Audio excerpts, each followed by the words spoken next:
fuck going on, Willis? GCI, yeah, that shit gon' fall. Rather die than my bitch till it's tone.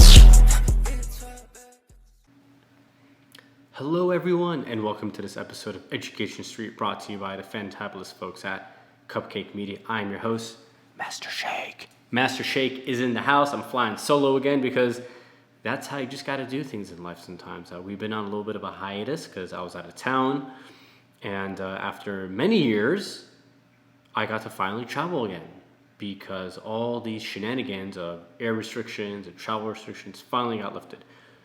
I went back to Italia, which, for those of you who don't know, is Italy, but it's really Italia. And for people who don't know, I used to actually live there many years ago, and it was wonderful. Coming back home, though, to America is a different story, because while I was away, I had a bit of a reckoning, an epiphany in life as to what mattered, what things were important, what cultural things were important, what I expected out of my government, out of my society, out of my friends, peers, my fellow citizens of humanity.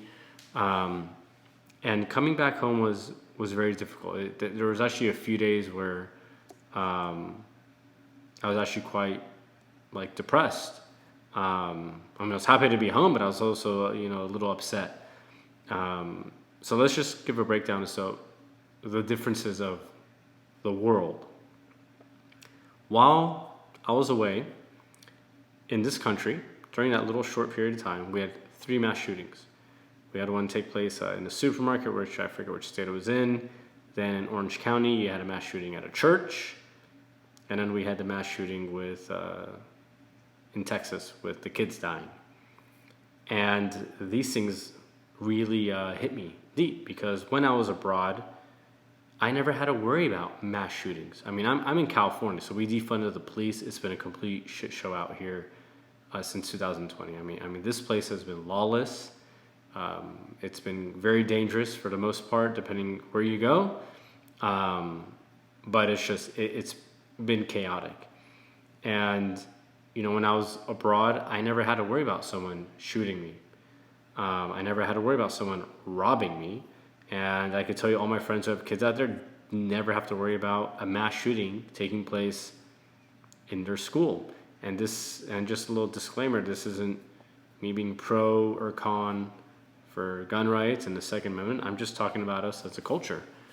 I don't know when we will get to the point of going, okay, enough is enough. But I can guarantee you, if a fucking plane crashed every 3 months and a bunch of kids died on it, we would take some serious action to resolve the situation. I think one of my frustrations that I've had coming back home is unfortunately there are a lot of stupid people in this country, and some of the stupid ideas that they've come up with to resolve kids not getting shot in school is saying dumb things like, teachers should have guns. With all due respect, the teachers can't even teach, and they've not taught anything of value to the youth, other than telling them that boys no longer need to have a penis and girls no longer need to have a vagina, which goes against all scientific-based facts in the world. And instead of teaching them physics and mathematics and chemistry and how to think independently, we have created a bunch of little mini drones from the age of 7. And this is why so many of these millennials and now Gen Zers, if they fucking exist, need a therapist for every little thing. As my wife would say, who's a therapist, you don't need a therapist for every little thing. That's just called life. Deal with it. But teachers and guns, shit, the cops can't even do a good job of controlling their emotions. And you want to now send your kid to a school that has teachers with guns? A very stupid idea. Sometimes we could listen to the world, right? We must listen. Nowhere in the world would they want teachers to have guns. And also, there have been studies on this, if you want to believe in studies, but sometimes you have to. The academia is out there. The statistics are out there. When you send your kids to a school that, for example, has armed police officers on it, kids don't learn as well. So I think the last thing any of us who have kids want is to have their teachers have fucking guns. Trust me, if I went to school with some of the racist teachers that I had to endure with my friends, we would have all been shot and killed probably by our teachers because when they're having a bad day. Or because like I reminded my Spanish teacher of her ex-boyfriend, even though I was 15, don't ask why. And she had a lot of vehemence towards me and admitted to my face when I asked her, I said, "Do I remind you of an ex-boyfriend?" And she said, "Yes." And she's like, "That's why I hate you." Trust me, you don't want to have teachers have guns, because if the cops can't do a good job on it, and this is not to bash the cops, but we're just saying, right, we had this whole stupid movement that took place in this country, but unfortunately, if the cops are already under a lot of scrutiny and they're being trained for this, why would you want your teachers to have guns? So a very dumb idea, right? There's just a lot of dumb people in this country, and unfortunately, a lot of the excuses that I've heard over the last God knows how many decades just have to stop. I think it's time we all grow up and really address this issue.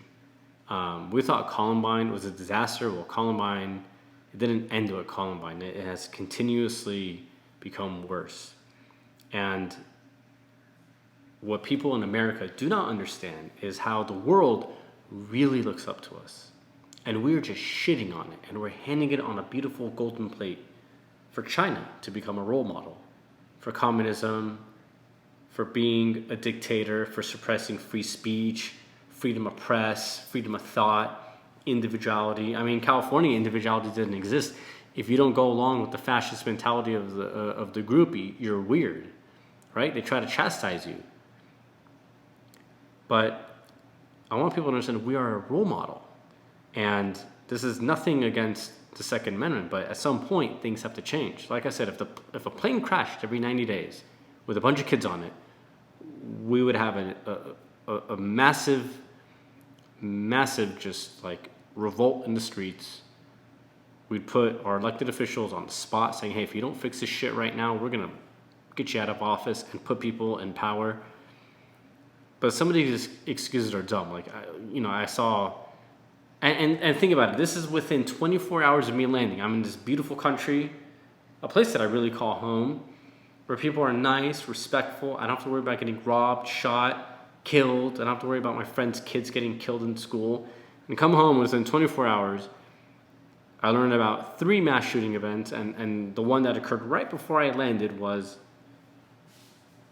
this situation in Texas with the kids getting killed, unfortunately. But, some of the dumb excuses I heard or ideas were like, they should like rape, murder, torture anyone who shoots kids. Well, it sounds like a great fucking idea, but most of these people die, so you won't be able to do that. And secondly, if you believe in what democracy stands for in the foundation of the United States and its laws and the Constitution, you realize that goes against everything that the founding fathers and the formation and foundation of this country stands for.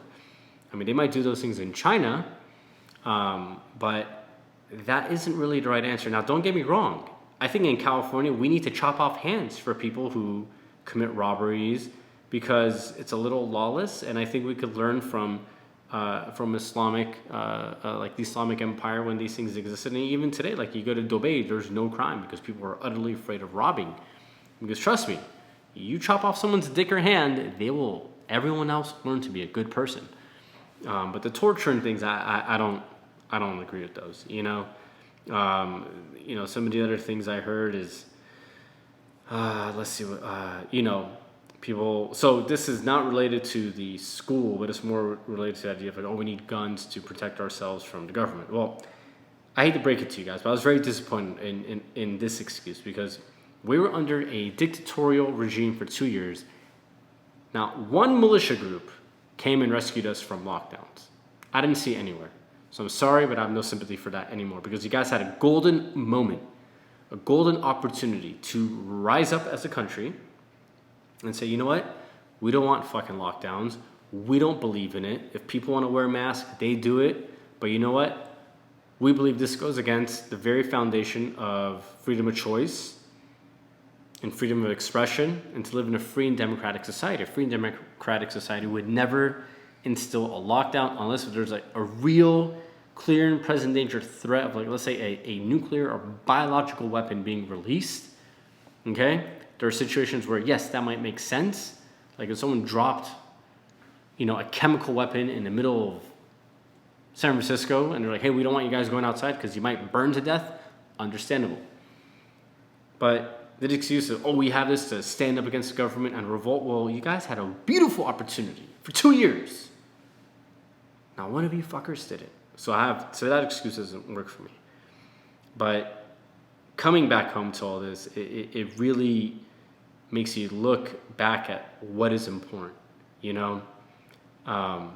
and I think for those of us who are gun owners, I think there are good role models of examples to look at.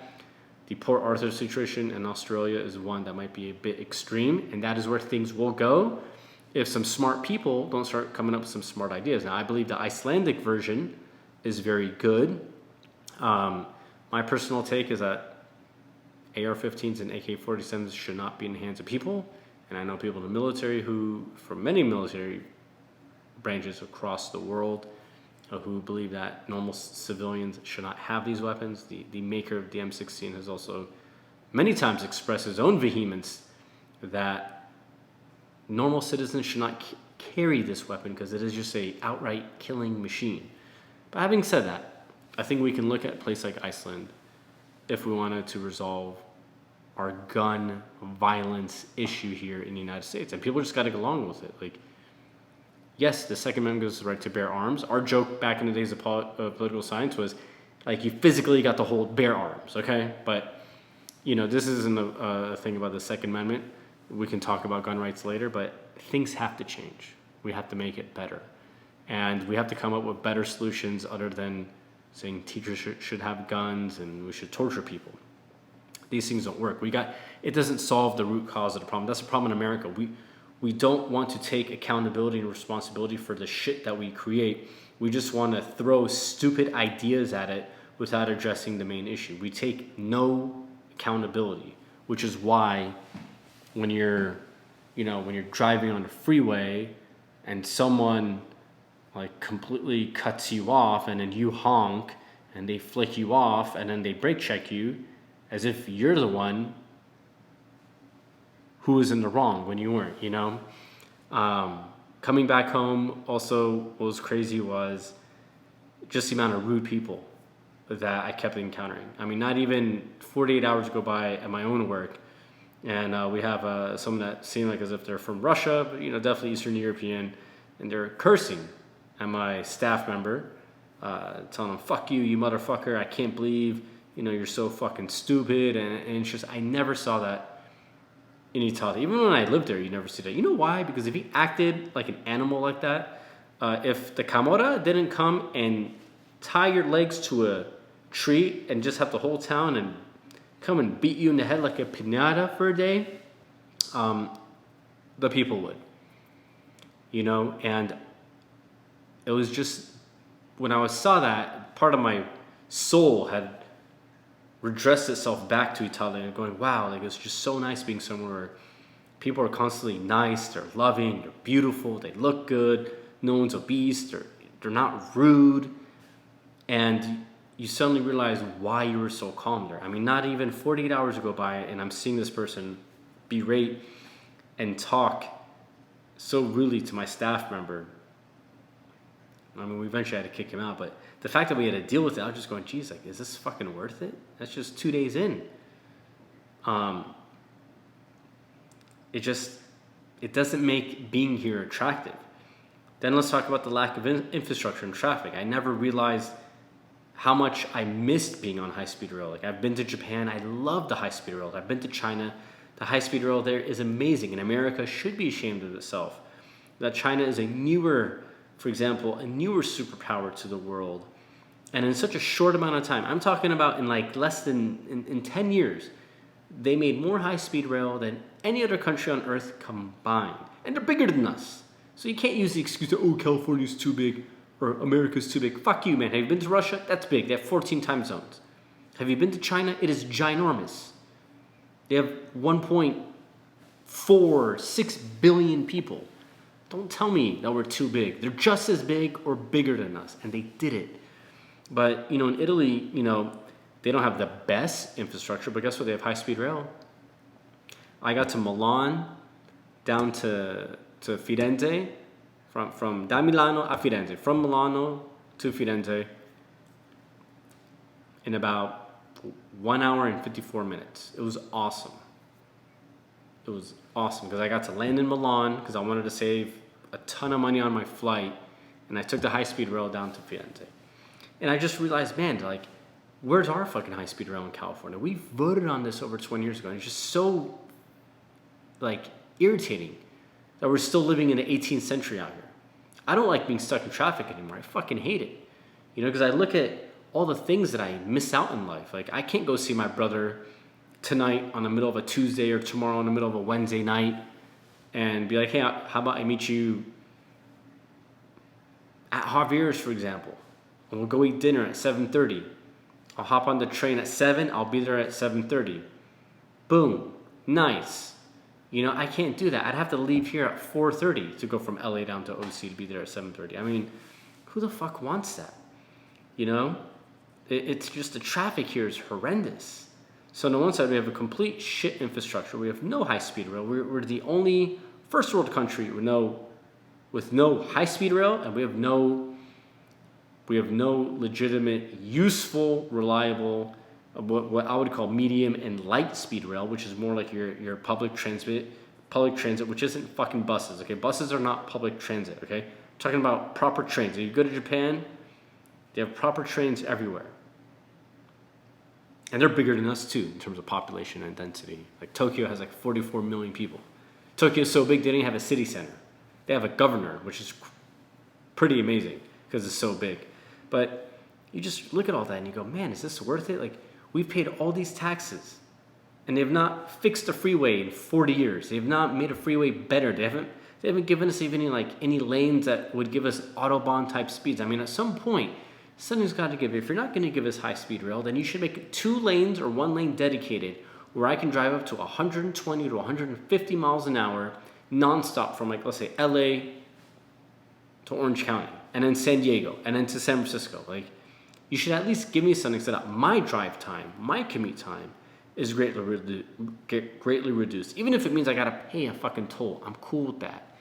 But give me something, because I'm tired of living somewhere where they take and give you nothing. That's not, you know, it's worse than communism. That's just being a dictator. At least if you look at communism, you look at China, they at least gave something back to their society. They gave them high-speed rail. They gave them medium-speed rail. They gave them light speed.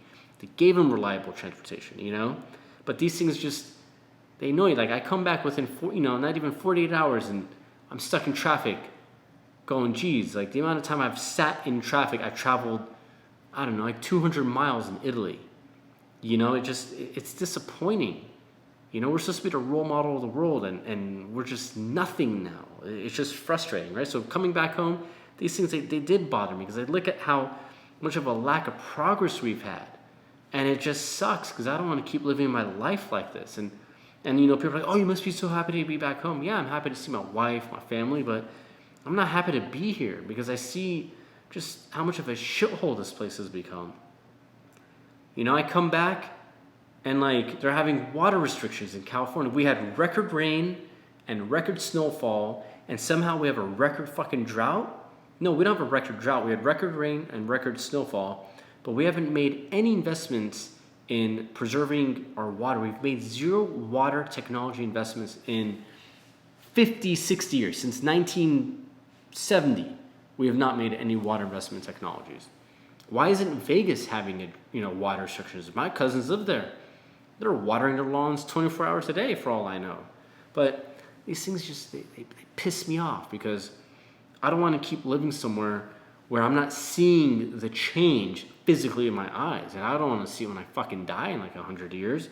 But that lack of progress, it's infuriating. It should get everyone mad. But, you know, people care more about what bathroom to piss in versus putting that attention into making their society a much better, enjoyable, beautiful place to live in. But that lack of progress just, it gets to me. And that ties into the lack of education and how shitty our educational system is. You guys are probably, and gals are probably seeing some of these videos of when they ask people, like, name the 2 countries that border the United States, and people say, fucking Africa? Not even the same continent. Like, geez, what are they teaching people? You know, but these things, a little frustrating. Let's talk about inflation. People have known me, I've been talking about inflation for 2 years. And I said the moment the news talks about it, it's too late. That means the inflation really began 6 months ago. Now we're in the avalanche of that storm. For the first time ever in my life, Europe was way more affordable than America, significantly more affordable. Give you an idea. 4 years ago was the last time I was in Italy during my honeymoon. I took my wife to a supermarket that I would normally frequent myself when I would go and buy things. We bought 20-ounce bottled water. Not this shit Dasani Aquafina that they sell us, and Nestle, I would even touch it if I was dying of thirst, okay? But we bought it for like 18 euro cents back then, which is like, I don't know, like 24, 25 cents back then, okay? I went back to my same market, bought the same San, like Benedetto Bottiglia di Acqua, right?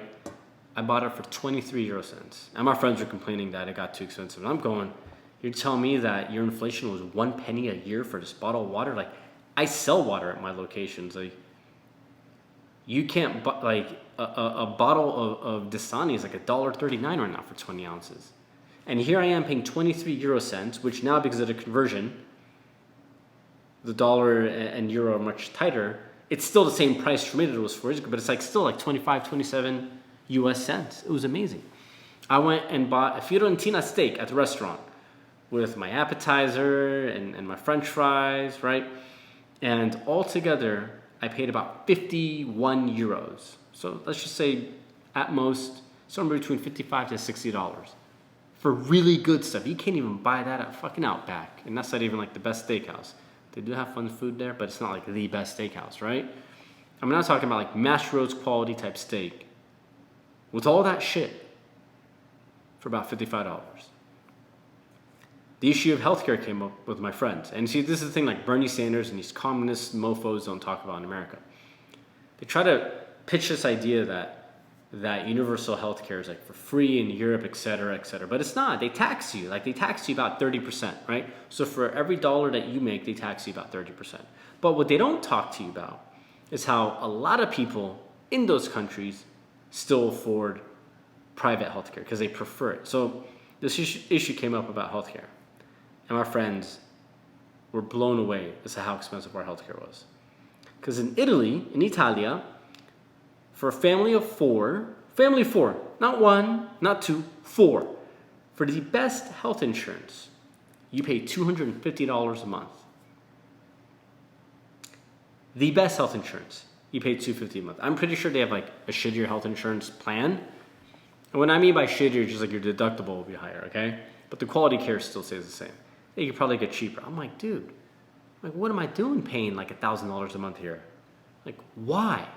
Why is it so fucking expensive here? Makes no sense. And that's the thing that some of our fascist leaders don't talk about, is in those countries, people still prefer their private health insurance, right? That'll be a separate conversation. But yeah, the inflation here was just breaking my balls, left and right. I couldn't believe how affordable things were, you know? It's just, I just don't get it. And I come back to a country that has shortages of everything. Food, and if you and just watch the supermarkets, you're gonna have massive food shortages this summer because of certain things that have happened. And the lockdowns were the primary cause from 2 years ago, and we're gonna get that ripple effect soon. There's baby formula shortages in the United States. Are you kidding me? What is this, like a third world country? No, we shouldn't have these problems, but yeah, just shortages and inflation. Just, it was crazy to me as to how much more money I saved by being abroad than being back in the United States right now. And then, as I'm sitting in traffic on my third day, I'm just going, wow, dude, life was just so much easier out there. You know, there's a lack of culture out here. There's a lot of self-entitled, stupid people. Everyone thinks they're fucking right, when my approach is I'm just going to go in there thinking I'm wrong, and then I will be able to assess a good conclusion as to whether what you say makes sense or not. And the lack of culture out here is just, it's tiring now. It's tiring because when I was in Italy, I love the fact that everyone just sit and talk and they enjoy being with each other. No one's fucking around on their phone sending dick pics and their cooter pics, you know, just when they're with you, they were there at the moment. Like, we have to have psychology classes about being present at the moment. No, they just do it because they're a human being. You're programmed to be like that, to want to be with other people. And they're respectful and they're nice. And when you talk, they don't say you're, you know, fuck you, you're wrong, you're stupid. Like, I deal with that. You know, here, I've dealt with it so much, even amongst people related to my wife, you know? And I'm going, dude, like, you don't have a fucking PhD. How dare you talk to me like that? And you did have a PhD. Like, what makes you think I'm fucking wrong, you know? But you could talk about anything with people there. And no one gets into your face about it, you know? They're very calm. And they go, that's a good point there, Shadad, you know? That's a good point there, you know, Gabriele, Roberto. È un punto molto bene, you know? And then they go like, io penso come questa cosa. Like, I think some of these things, you know? Like, what do you think? Like, it's just so much more respectful, and they don't have that self-entitled cupcake mentality of going, I'm right, you know, you're wrong, you got to believe in what I believe in. It's people are a lot more receptive to just listening and understanding where you come from. They want to feel your emotions. It's a beautiful thing, you know. I thought it was so great that, like, on a Saturday you can just go drive your car into the hillsides and there's no traffic. I can't get to San Diego on a Saturday in under 4 hours. It takes me 4 hours to drive 140 miles. Freaking insane that it takes that long. And a lot of that has to do with the fact that even though Italy doesn't have like the best infrastructure compared to, like, let's say the United Kingdom, France, Spain, Germany, Sweden, right? But the fact that they have this high-speed rail system, it really alleviates a lot of the stress of the roads. And because of that, less people are traveling so much on the road. They just take the train because it's cheaper and more economical. And it's just great because you can go and drive. You can go ride your motorcycle. And you can go from, like, one town to the next or city to the next. And you enjoyed it. Like, you didn't have to deal with this bullshit traffic that we do out here. And you can go see your friends so much easier. Like, you actually enjoyed doing those things. Whereas here, you know what's amazing? I never had a plan for traffic out there. Not even at 8 a.m, leaving for my flight, coming back to the United States. I never had a plan around traffic. Whereas here, every 5 minutes, I got a plan around traffic. Okay, let's look at the road. Let's see how fucking bad it is, because they don't do anything to make life better. They just take our money, you know, like a stripper, and just go do whatever they want instead of reinvesting it back into their society. But that easier aspect of the lifestyle just made it so beautiful. You know, and it has me thinking about the future of the United States.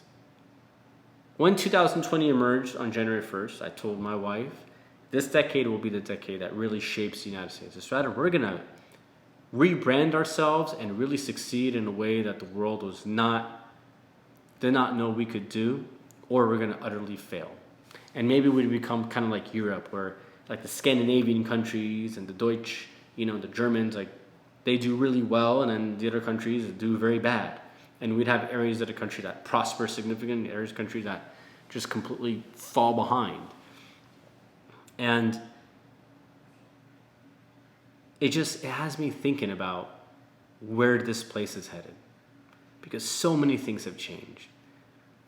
I think until people start reevaluating who they are as human beings and start accepting the fact that they don't know shit and that they should just want to be there for their friends, and that we value life over death, and that the value of the life is so insignificant.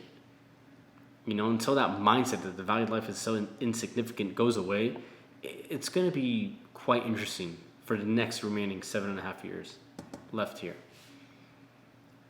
Because these things have me thinking about what will happen here. Will democracy prevail? Because they've been trying to get rid of the First Amendment for a while. Whether you like Trump or not, he fucking awoke people to that fact. Because if we truly had First Amendment, we would not allow private companies like Google and YouTube and Twitter and Instagram dictate what we can and cannot say. The First Amendment is freedom of speech. You are entitled to say whatever you want. Now, it's not an absolute right. Doesn't mean you can, and people forget that. First Amendment is not an absolute right, but social media companies should not be the the Gestapo of the First Amendment. You have a right to say whatever you want. That's the whole point. We don't live in a communistic society where we are hindered as to what we can say. But my thoughts in the future, it's had me thinking about this place, because on another aspect, I've also felt more at home in Italy. My wife will tell you, and the women, they all love me. She'll even tell you that. It's great being somewhere where you get to just hug and kiss people all the time on the cheek, or wherever else you want to kiss them. But you feel the love from people around you all the time. You never feel lonely. That is something else. That's something that people only here feel. The only people that I've ever met in my whole life where they always feel lonely are people in America. All my friends abroad never feel lonely, because even if you don't see your friends, when you go out and you meet people, they show this energy and this good energy, as all the Instagram memes show, right? People are, oh, good energy, but they don't do anything about good energy. But you feel it, and there's this love that comes from them. We want to be touched, we want to be held, we want to be kissed. And I always felt at home there. If you meet Italian Sheikh, it's a very different person from American Sheikh. They have a lot of similarities, but there's a fine line where the difference of the Italian Sheikh is just so much more just vivacious and so much more energetic. And it's been difficult here, because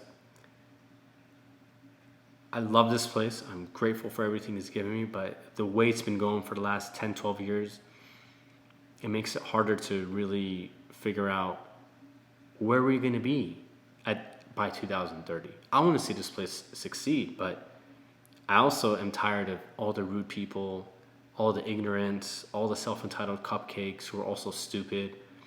I'm tired of the lack of progress, the lack of infrastructure, things not getting done in a timely manner. It'd be great if we built a high-speed rail system, but I also don't want to wait 40 years. Let's get it done in 2 years like other countries do. Get it done fucking fast. The violence, the murder rates, the inflation, all these things, they make me question the longevity and the prosperity of this place. Because this is ultimately my home. And I love it. But unfortunately, we have people teaching people to hate this place, to hate America. And when you teach people to hate a society, those people will never do anything to make this society better. Their sole goal will be to fucking ruin it and destroy it. And we got to ask ourselves, how much longer are we going to tolerate this ideology that we should teach people to hate the United States? Imagine what difference it would make if we can teach people to love this place. It's okay to criticize. Criticism is good. When I talk about the lack of high-speed rail and the shit traffic, that is criticism, because it affects everyone's lives. No one wants to be stuck in that. We want to make life more enjoyable. But imagine we taught people to love and be grateful, because there's a lot of things to be grateful for here. And it goes back to what I said at the beginning of this conversation. People here have no idea how the world looks up to us. When I was in Italia, people would always tell me, without you guys, we would be fucked in Europe. I had a French gentleman, just one out of many, who said, without Donald Trump, we would still be in lockdowns in France. I said, why? He's like, because your president told the world we're going to make a fucking vaccine in 6 months, and he did it. And he's like, even the little guy, he means Fauci, and he's like, our leaders in Europe told us we're going to be in lockdowns for the next 2 to 4 years. And he said, no way, the world's going to die. And he's like, so I'm thankful for him, because without him, I will not be able to come to Italia to come to my niece's wedding. He's like, for that, I am thankful. And everywhere I'd go, and I talk to people, they say, man, we look up to you. You guys are the purveyors of freedom and democracy, and you are our leaders in the world. if people in America understood that the world looks to us as their shining light, as their leaders, I think things would be different here. There is an overall consensus of a fear that what happens if the United States falls and China becomes that leader? People are worried about their democracy and their freedom in Europe. Significantly. And I can tell you it's going to be true for many other parts of the world too. But I want people to know here that when we elect our officials and our president, it's not only for us. As my friends in Europe would say, your leaders are the leaders of the world. Your country is the leader and the protector of this world. And without you guys, nothing will ever get done. Because of you guys, we were able to get out of lockdowns. When you guys lifted all your mask mandates and your travel restrictions, guess what? The Europeans did it immediately too, like a week later. That is how powerful we are as a country. And we should be focusing on that and how to make ourselves even more powerful and more flamboyantly beautiful and just reach a new level of technological achievement while at the same time making social advancements where we actually become nicer. We don't need to think about crazy shit that doesn't make scientific sense. What if our social advancements are culturally, we become more accepting of one another? We go back in time on the cultural part. We become a humane civilization. We listen and talk, and we're not trying to say you must believe in a fascist ideology. If we can do those things, it'd be amazing.